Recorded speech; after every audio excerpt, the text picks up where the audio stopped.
কোরআন কাদের জন্য? কোরআন জীবিত মানুষের জন্য, মৃত ব্যক্তির জন্য কোরআন কোনো কাজে আসবে কিনা? এমত অবস্থায় যারা জান্নাতি হয়ে যাবে আর যারা জাহান্নামী হয়ে যাবে, জাহান্নামীর আর্তনাদ চিৎকার করবে।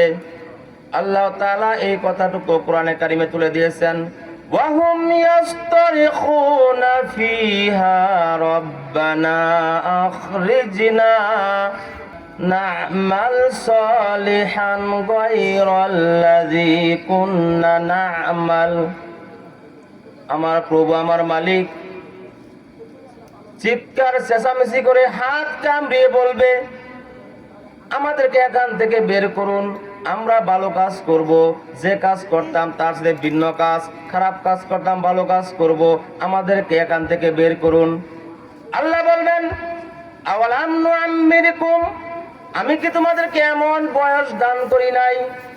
মা ইয়াতাযাক্কারু ফীহি মান তাযাক্কারা, যে উপদেশ গ্রহণ করতে চাইতো, যে ভালো কাজ করতে চাইতো, সে ভালো কাজ করতে পারতো, সে সৎ পথে চলতে চাইতো, সে সৎ কাজ করতে পারতো, এমন বয়সকে আমি তোমাদেরকে দান করি নাই।